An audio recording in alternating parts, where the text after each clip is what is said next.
Hi there, my name is Dr. Colleen Spiegel, and I wanted to go over what a commercialization plan is and 4 essential aspects of a commercialization plan.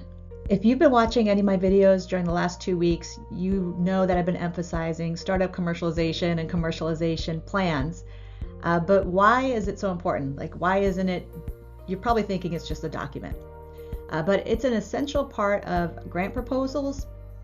For grants under $400,000, the commercialization plan is usually really short, maybe up to 5 pages. But for grant proposals that are for $1 million grants and up, the commercialization plan is usually at least 15 pages.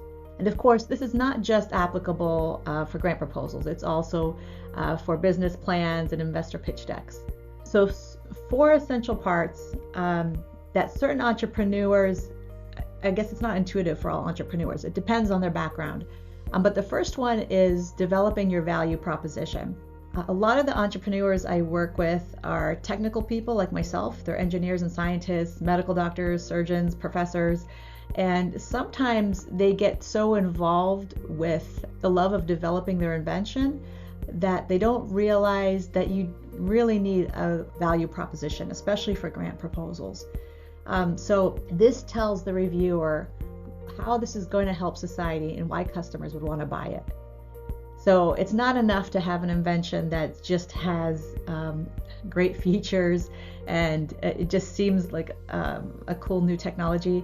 It really needs to help the end user, your customer. So that really needs to be backed up by facts and statistics for grant proposals. So you have to describe how it's going to benefit society, why it's better quality, how it could save costs, or make sure whatever your main value proposition is, that's clearly elucidated in your proposal you're writing. So the next thing is conducting a market analysis. This seems like a no-brainer for most, I would say, individuals coming from a business background, but sometimes technical people don't put enough effort into this aspect.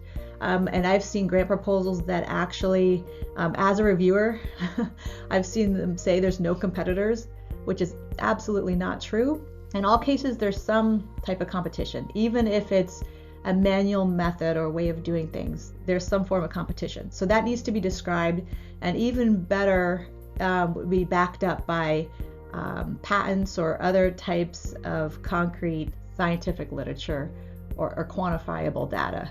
So you have to elucidate, who are you selling to? What do they need? How big is the market? And is it growing? How quickly is it growing?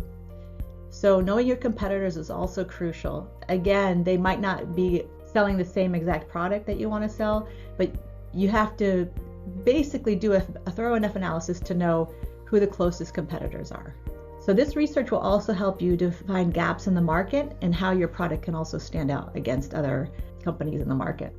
So you also have to know your sales and marketing strategy. Sometimes, depending on the product, the best outreach is through the internet, online sales. Sometimes it needs to be through retailers. Sometimes you need different distribution channels. So these are all critical components of your commercialization plan. And then, of course, you need a plan for funding and investment, and you need to show your financials, and that's a no-brainer. So a lot of companies that are developing high-tech products, there is a cost behind their product development. There's some sort of research and development needed. So you need to figure out how much money you need, where you're going to get it from, and how you plan to use it. For a lot of my clients, it's a combination of grants and investors. Some of my clients do both simultaneously. Others start out with grants and then move towards getting investors, depending on how much money they actually need for their development. So having this clearly laid out in your plan shows investors you're serious about your business and that you've done a lot of research and thinking through all of the minute details. So this provides the foundation of a strong commercialization plan. Of course, there's a lot more to it, but these are some essential aspects. So following these steps will help you at least get started to developing a clear, actionable roadmap and turning your idea into a successful product. So for more tips, please subscribe to our channel, SEMCO, and I'll see you the next time.